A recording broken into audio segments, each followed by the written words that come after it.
Chapter 1. Crimson Arrival. Rain fell like whispers of secrets onto the paved grounds of Blackthorn University, the most prestigious sports academy in the country, on the surface. But beneath the sprawling campus, secrets pulsed in the shadows. Old ones. Bloody ones. A black car purred to a stop by the towering iron gates.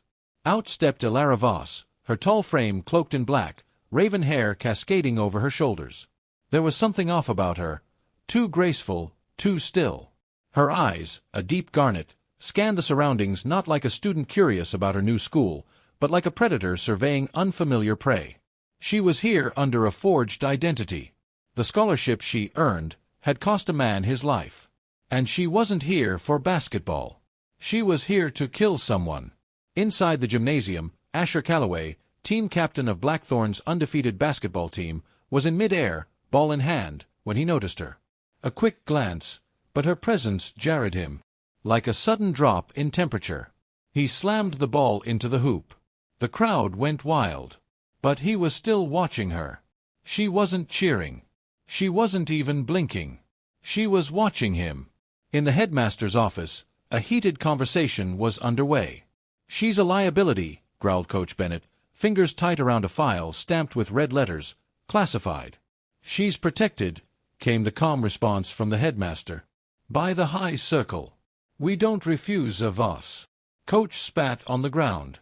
"And if her presence awakens the pact, then the blood will flow again," the headmaster said with a strange smile. "And we'll have no choice but to finish what was started." That night, Elara stood alone on the court, holding a basketball like it was a foreign object. Asher approached, sweat on his brow, a teasing smirk on his lips. "You play?" he asked. "Not for fun," she replied. "That's a shame. It's the best part." She turned toward him, eyes gleaming crimson under the stadium lights. "I only play to win." He chuckled. "You and me both." In another timeline, in another life, this moment might have been innocent. A beginning. But fate had already soaked this court in blood. And her name was the trigger. The blood catalyst had arrived. Chapter 2. Collision on the court. The first week at Blackthorn was a blur of locker room stares and whispered rumors. Elara Voss was the enigma that no one could place. She'd enrolled late in the semester, received a full-ride sports scholarship, and yet no one had seen her play. Some said she was a transfer from a European league. Others claimed she was the daughter of an old band sponsor. Only Asher knew one thing for certain: she was dangerous. And it excited him. Coach Bennett called it a formality. Elara called it an opportunity. She showed up in black sneakers and a long-sleeve compression top, despite the heat. The gym buzzed with laughter and testosterone until she stepped onto the court. "Try to keep up," she said to the guy guarding her, a 6'2" shooting guard named Preston. Seconds later, he was on the floor, groaning, the ball spinning through the net behind her. Coach's clipboard slipped from his fingers. "Again," he barked. She didn't hesitate. Behind her movements was something unnatural. She moved not just with skill, but with an unhuman rhythm, each step calculated, every pass a blur. By the end of the drill, Asher was standing across from her, ball in hand. "You're good," he said, tossing it to her. "I'm perfect," she said, catching it one-handed. He grinned. "Then prove it." They played. 1-on-1. The court vanished. The crowd disappeared. It was just him, her, the sound of sneakers squeaking, and their breathing. He couldn't beat her. No one ever had. But he didn't mind. He wanted to know what made her bleed. Elara sat in her dorm, running fingers over an ancient silver pendant shaped like a drop of blood. Her real purpose here wasn't to dominate the court. It was vengeance. 20 years ago, Blackthorn was the site of the blood trials, a secret supernatural tournament staged by the Council of Elders. Vampires, like her mother, were forced to compete for survival under the guise of human sports. She never came out. Elara's target was on campus. Someone from the old council. She didn't know who yet, but the blood pendant she wore would burn when he, or she, was near. Tonight, it glowed faintly. Someone was close. Too close. Across campus, Asher sat in the locker room, staring at his reflection. He touched the side of his neck. The scar was still there. He'd gotten it when he was 12, after a mysterious accident on campus grounds. But he remembered the cold teeth, the red eyes, the soft whisper, "You're not ready yet." His family told him it was just a head injury. But he knew better. And tonight, looking at Elara, he felt that same darkness rise again. He didn't know what she was. But whatever it was, it matched the monster inside him. And for the first time in years, he wanted it out. Chapter 3: Veins and Vows. The air in Blackthorn turned heavier with each passing day. It wasn't just the competitive tension of the upcoming mid-season showcase, an elite game that would determine which players moved on to professional contracts. It was something darker, ancient, brewing beneath the gym floorboards, woven into the bloodlines of certain students. And two of them, Elara and Asher, were standing on the edge of destiny. Asher couldn't stay away. Not from the court. Not from her. He watched her run drills long after practice ended, her limbs fluid, her face unreadable. "I thought vampires didn't sweat," he said from the sidelines. Elara didn't turn. "Who said I was one? You move like one. You're cold like one. I've seen them." She stopped. "That's so." He approached slowly. "When I was 12, I almost died. One of you bit me. Didn't finish the job." Her eyes glimmered. "You survived a vampire bite?" He unzipped his hoodie, tugging his collar aside. There it was, the scar, two small, faded punctures over his jugular. Elara's body stiffened. She hadn't expected this. Not here. Not him. The pendant at her chest grew warm. Asher Calloway was part of the puzzle. "Do you want the truth?" she asked, voice low. "I think I already know it," he replied. "This school, it's hiding things. People are disappearing. No one talks about it." "They wouldn't dare," she murmured. "They're bound by blood." He moved closer, his hand brushing against hers. "And you? What binds you?" She met his eyes. Revenge. Deep beneath the school, in catacombs sealed from student access, four figures gathered. Their faces were obscured by crimson robes, their voices echoing off the stone. "She has arrived," one rasped. "The blood catalyst," said another. "She cannot be allowed to find the heir. It may be too late. She's already awakened him." Their leader slammed his fist against the altar. "Then we invoke the ancient clause. If she breaches the third veil, kill her." A bell rang above. The meeting ended. They vanished into the shadows. The night before the mid-season showcase, Asher and Elara walked the empty bleachers. "I was born in Romania," she said quietly. "Raised by the Order of the Crimson Moon. My mother was hunted for sport here." Asher exhaled sharply. "Why tell me now?" "Because I don't want to lie to you anymore. And because, the closer I get to the truth, the closer I get to losing myself." He reached out, thumb grazing her cheek. "Don't lose yourself." Her lips trembled. "I already have." Then she kissed him. It wasn't soft or uncertain. It was violent and desperate. A war between what they were and what they wanted to be. But somewhere in that chaos, a vow was made without words. If we fall together. Midnight visitor. At 2 a.m., Elara's dorm window creaked open. A figure slipped in. Pale, gaunt, ancient. "Elara Voss," the creature hissed. "You play a dangerous game." She stood, eyes burning. "You're one of them. The pact demands your silence. Leave now, or be ended." She lunged. The fight was fast, brutal, and silent. Her fangs tore into his throat. Blood sprayed against the walls. She stood over his body, chest heaving, the pendant glowing brighter than ever before.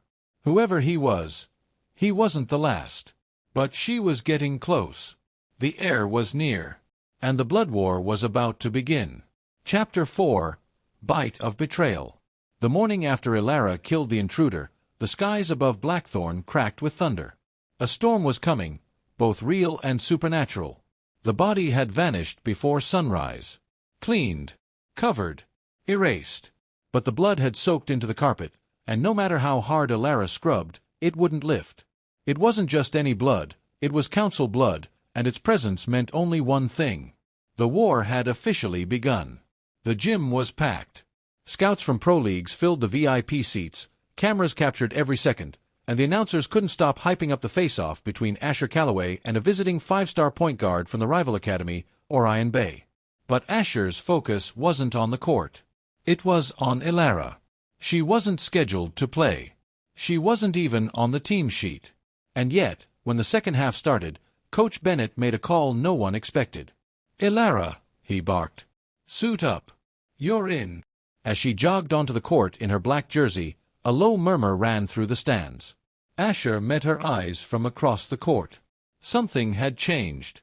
There was bloodlust behind her gaze, raw and unfiltered. The crowd saw a new star player. He saw the monster she was becoming. Orion Bay played dirty. Fast elbows. Cheap fouls. One of their players shoved Elara mid-drive. She didn't flinch. Instead, she pivoted, stepped back, and launched a three-pointer so clean it silenced the entire gym. Then she smiled, a slow, terrifying grin. Coach Bennett blinked. Something inside her snapped. On the next possession, she intercepted a pass, sprinted the full court, and dunked the ball with supernatural force. The backboard shattered. Glass rained down. The gym froze. She landed gracefully, not even winded. And in the front row, a council agent in a gray coat made a silent call. "She's active," he said into the phone. "And unstable." After the game, Asher found her behind the gym. Her hands trembled. Her eyes were back to red. "What's happening to you?" he asked.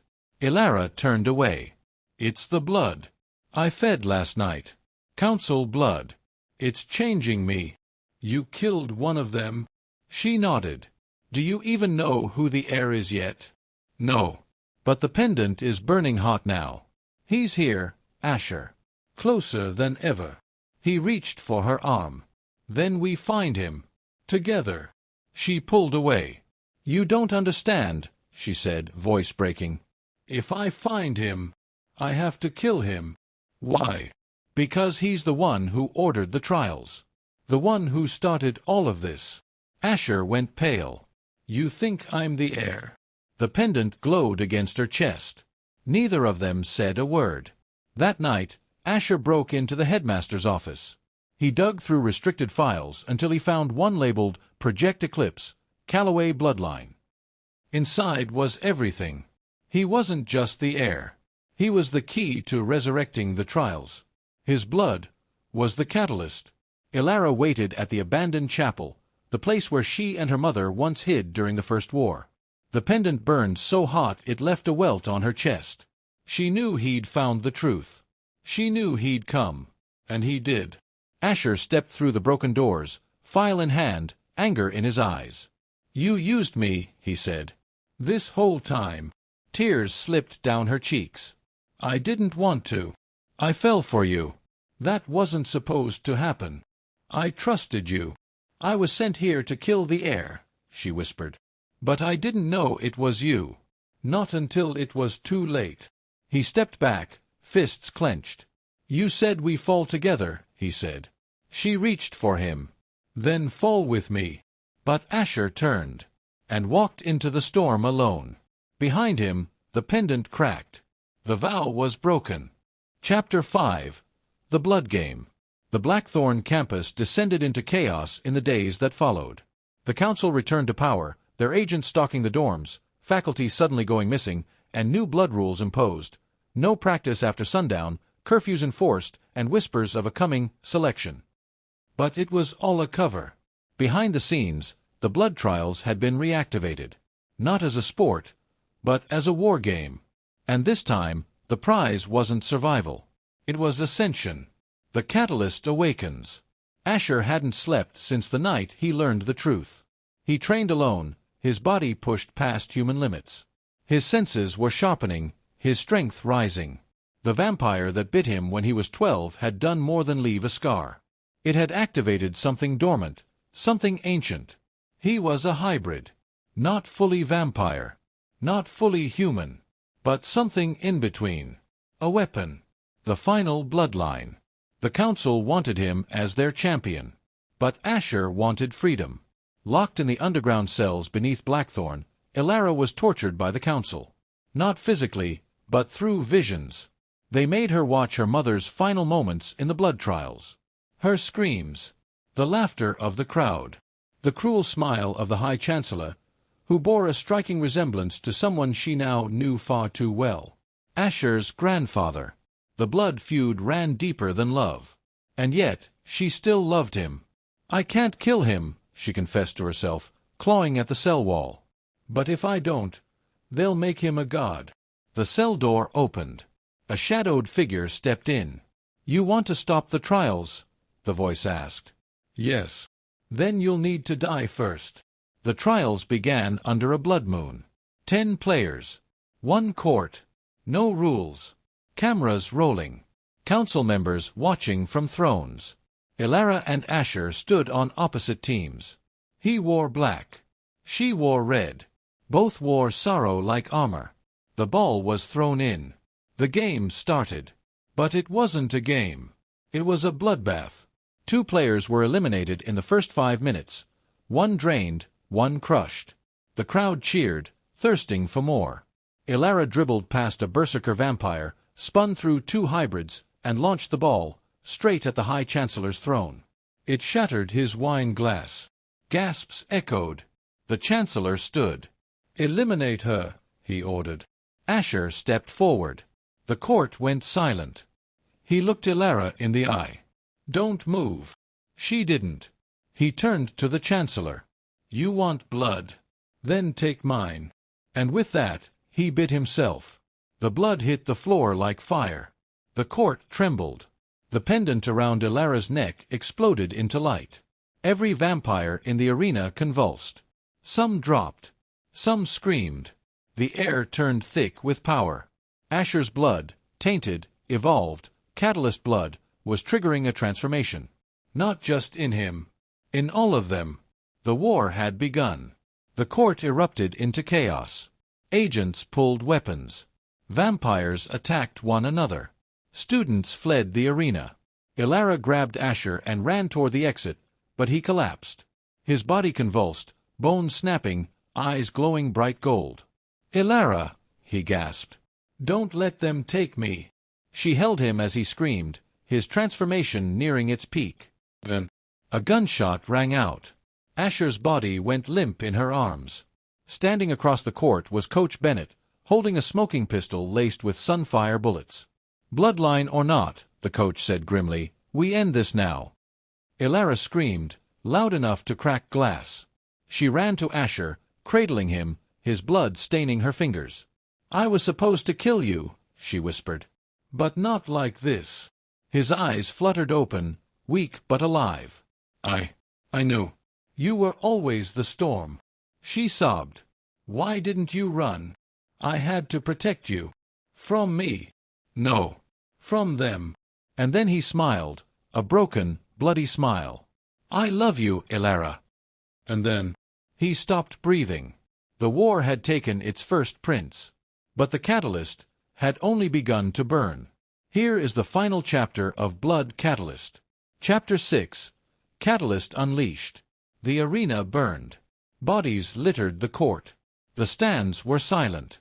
The cameras, still rolling, broadcasted the massacre to every hidden corner of the supernatural world. And in the center, covered in blood, knelt Elara Voss, cradling the body of the only person who'd ever made her feel human. Asher Calloway was gone. But his blood wasn't. It soaked into the stone beneath them. It shimmered, cracked, and then ignited. And something ancient woke. The breaking of the pact. Far beneath Blackthorn, the seal of suppression, the ancient rune that kept vampires chained to council control, shattered. Council members began to convulse. All across the city, hidden vampires opened their eyes and felt it. Freedom. The catalyst effect had begun. But it came at a price. Elara's veins were on fire. Her transformation wasn't complete, not until the blood fully merged with her. And when it did, she would become something new. Something the council feared. A blood catalyst queen, half vengeance, half love, all power. The last stand. Coach Bennett tried to flee. He didn't get far. Elara caught him at the gym exit, lifted him with one hand, and threw him through the iron doors. "You were supposed to protect them," she hissed. He coughed blood. "You were supposed to kill the heir." "I did." She sank her fangs into his neck. "Not to feed, but to erase. Message to the world." Elara dragged the Chancellor from the rubble and threw him onto the scorched court. "You built this," she said. "You watched my mother die here. You ordered the trials. And you wanted to turn Asher into your puppet." "You're no queen," he spat. She stepped closer, eyes glowing gold and red. "I'm what comes after your kind dies out." Then she looked straight into the nearest broadcast camera. "To every vampire, hybrid, elder, and child watching," she said, "the trials are over. The council is dead. And this is the end of their bloodline. I will carry the catalyst in my veins, and I will burn the rest of your empire to the ground. Come for me, and I will show you what love turned to rage looks like." She bit into the Chancellor's throat and let the blood spray across the stone, forming one final message. "Asher lives in me." Aftermath. Weeks passed. Blackthorn was shut down. The council fell. The trials were outlawed. Vampires across the world whispered of the Blood Queen, some in fear, others in awe. None dared approach her. She ruled from the shadows. She never took another lover. She returned to the chapel once a year, the place where Asher made her promise, where their love was born and bled. And every time she stood there, the wind would carry a voice only she could hear. "You and me, Elara, we fall together." And each time she whispered back, "We did." Epilogue. The final game. Years later, on a forgotten court in a ruined city, a boy picked up a basketball. His eyes shimmered, red and gold. His mother watched from the shadows. He shot once. Nothing but net. Then he turned and smiled at her. "Mom, can I know his name now?" Elara stepped forward, her hand resting on her son's shoulder. His name was Asher Calloway. And the catalyst lived on.